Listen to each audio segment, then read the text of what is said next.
독일 국립대와 사립대는 어떻게 다를까? J클래식에서 2020년 5월부터 새롭게 독일 사립대 원서 접수 서비스를 시작하면서 많은 분들께서 독일 국립대와 사립대의 차이에 대해 문의해 주셨습니다. 한국에 비해 독일은 국립대가 차지하는 비중이 크고 대부분 등록금도 없습니다. 본 영상에서는 독일 사립대가 국립대와 어떻게 다른지 안내해 드리겠습니다.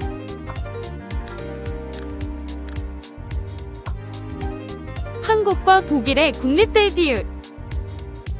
2022년 기준 한국에는 전체 426개의 학교 중에 국공립대는 58개, 사립대는 368개로 국립대에 비해 사립대가 7배 이상 더 많습니다. 이와 달리 독일은 국립대가 273개, 사립대는 115개 정도로 국립대가 전체의 64%, 사립대가 전체의 27% 정도를 차지합니다. 나머지 9%는 종교재단에서 운영하는 종교대학입니다. 2000년도에 약 2만 5천여 명에 불과했던 사립대 재학생 수는 5년마다 거의 2배씩 늘어서 2021년도에는 거의 35만 명이 되었습니다. 신입생 숫자 역시 2000년도에 6천 명 수준에서 21년도에는 7만 3천 명으로 20년 만에 12배 이상 늘었습니다.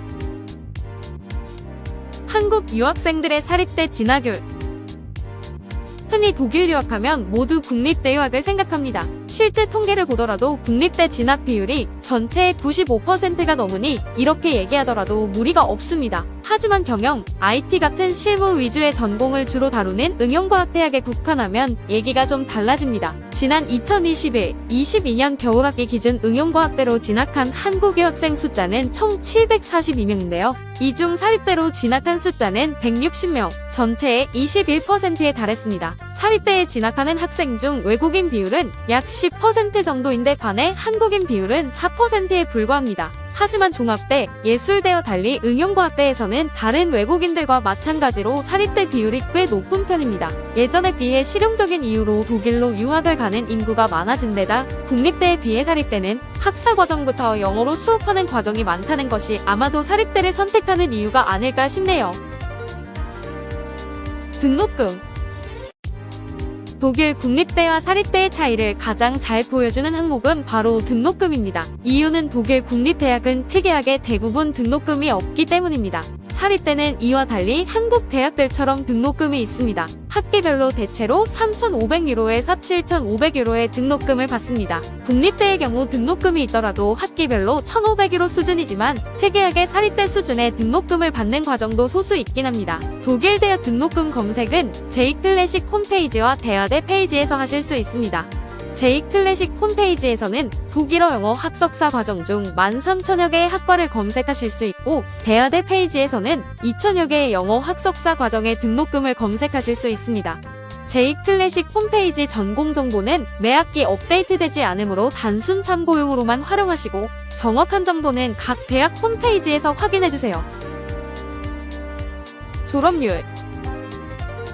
독일 대학의 학사 과정은 대부분 6학기이며 종종 7학기 혹은 8학기 과정도 있습니다. 독일 대학의 석사 과정은 대부분 4학기이며 종종 2학기 혹은 3학기 과정도 있습니다. 정규학기 내에 졸업을 하는 비율은 국립대학의 경우 30% 수준이며 사립대학의 경우 80에서 90% 수준입니다. 정규학기 플러스 1년 내 졸업하는 비율은 국립대도 80% 수준에 달합니다. 다만 외국인 학생의 경우 체감상 이에 못 미치거나 시간이 더 오래 걸리는 편입니다. 취업 연계성. 일반적으로 국립대에 비해 사립대는 정규학기 내 졸업률과 졸업 후 취업률이 높다고 인식되고 있습니다. 이유를 추측해보면 국립대는 등록금이 없기 때문에 빨리 졸업할 필요가 없을 수도 있습니다. 또한 사립대는 응용과학대학 비중이 크고 연구 위주의 종합대가 많지 않지만 국립대는 종합대학이 상당히 많다는 점, 즉 사립대는 대체로 응용과학대학 특유의 실무 위주의 커리큘럼과 강의 내용 및 평가 기준을 갖는다는 점이 이유가 될 수도 있겠습니다. 국립대는 기초과학 및 인문학, 사회과학 등 취업과 거리가 먼 전공들도 많이 개설되어 있어서 취업률이 높고 낮은 다양한 학과들이 합산된 통계라는 점을 고려해야겠습니다. 이 밖에도 사립대에는 온라인 과정이 매우 많다는 점도 이유가 되겠습니다. 이로 인해 직장인들의 진입 장벽이 더욱 낮아지겠죠. 그리고 사립대에는 이미 직장인이 많습니다.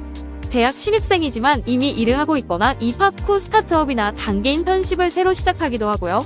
직업과 학업을 병행하는 두얼레스 학위 과정도 많이 개설되어 있습니다. 마지막으로 국립대에 비해 사립대는 규모가 작고 학생 수가 적기 때문에 취업 상담 및 지원도 더욱 개별적으로 진행될 수 있다는 점도 취업률을 높이는 요인으로 볼 수 있겠습니다. 정리하면 국립대는 연구, 이론 위주의 다양한 학문이 포진된 종합대가 포함된 통계이고 등록금이 없는 경우가 대부분이라 학업 및 졸업이 좀 더 어렵거나 더디고 취업 역시 이론적 성격이 강하고 학교 규모 및 학생 수가 많아서 개별 케어가 어렵다는 점 등으로 인해 사립대에 비해 낮은 졸업률과 취업률을 보이는 것으로 추측됩니다. 이처럼 독일에도 사립대로 진학하는 학생들이 의외로 많고 일부이긴 하지만 입학, 졸업이 국립대 종합대보다는 상대적으로 쉬운 학교들도 있어서 빠른 입학과 졸업 그리고 취업을 생각하는 경영, IT 전공자들은 도전해 볼 만합니다.